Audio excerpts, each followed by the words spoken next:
It pains me to have to tell you that the person in sixth place on the list of the 10 greatest composers ever is a Frenchman.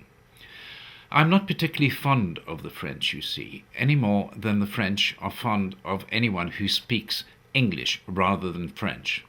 I tend to regard the French as a nation of frustrated would-be Englishmen who are resentful of the fact that more people around the world speak English rather than French.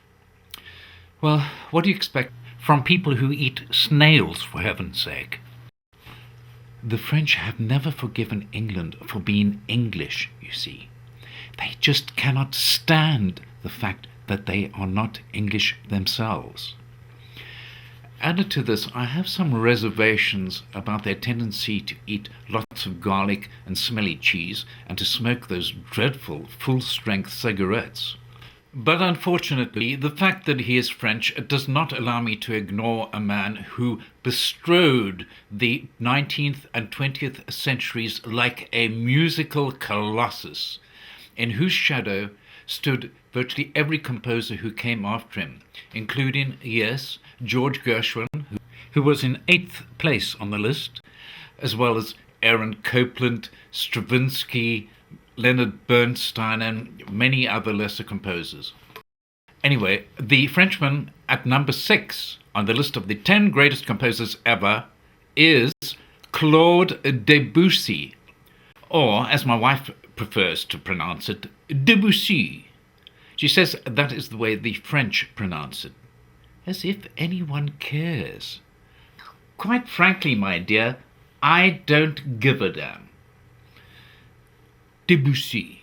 I mean, to me, it just sounds so snotty and pretentious, and heaven knows I cannot abide people who are snotty and pretentious.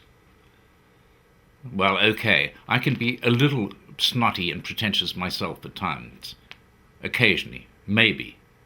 But that doesn't mean to say I have to tolerate it in other people. So there. Debussy's influence on 20th century music was enormous. His tone poem, La-Mer, was among a number of groundbreaking works he produced.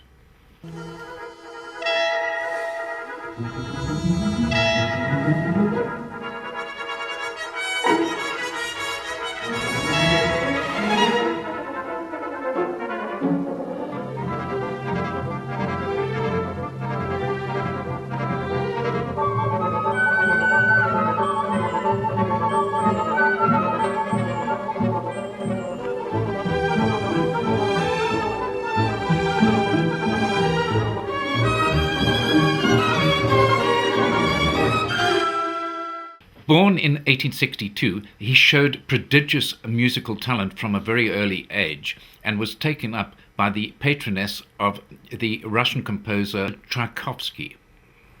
Tchaikovsky, however, was scathingly critical of Debussy's first efforts at composing. Now, some people, more cruel than I, might say that Tchaikovsky produced overblown chocolate box music and was therefore in no position to criticize. But I am not going to outrage Tchaikovsky's many fans by siding with them, particularly as it was his Piano Concerto No. 1 which first turned me on to classical music in the first place, when I was about 5 years old. You know the one.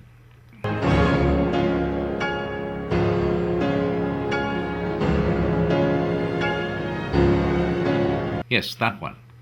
Now, Debussy was totally undeterred by such criticism and was also sneeringly dismissive of his music teachers at the academies he attended, preferring, as did all the great composers, to go their own way. In 1890, he produced what is perhaps his best-loved composition, Clair-de-lune.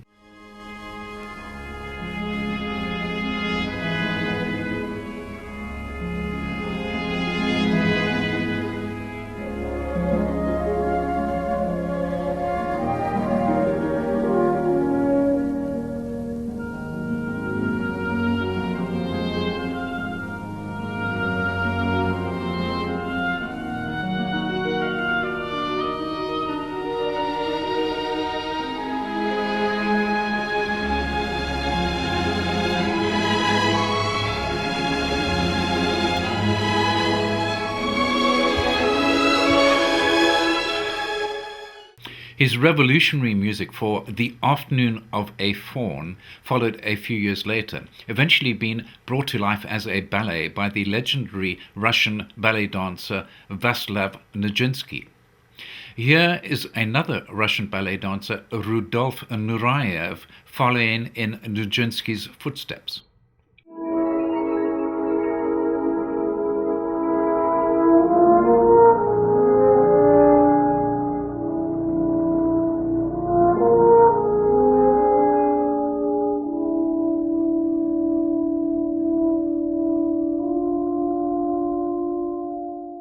Other boundary-pushing works included his opera Pelleas-and-Melisande.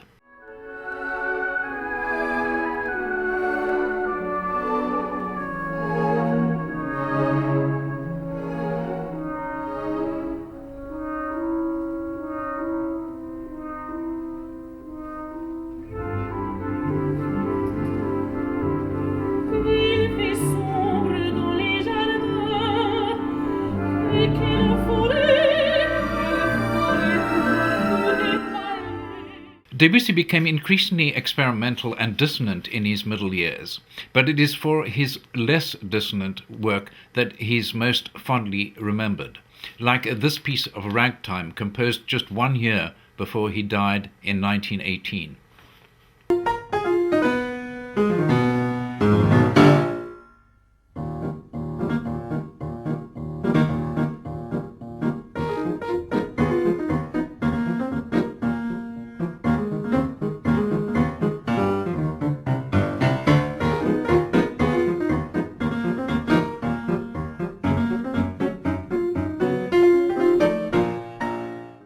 Debussy led a pretty turbulent personal life, like a lot of the other composers, and he was said to suffer from depression.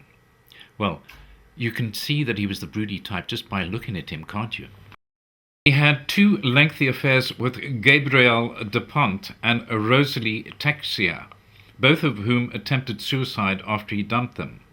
He then ran off with Emma Bardak, the wife of a Parisian banker, and then had to flee to England to escape the resulting scandal. But he eventually married her and settled down with her and returned to France. Now, in my next video, we enter the top half of the top 10 composers of all time, with the composer in 5th place. In the meantime, here is some more background on Debussy, or Debussy if you prefer, plus some more music.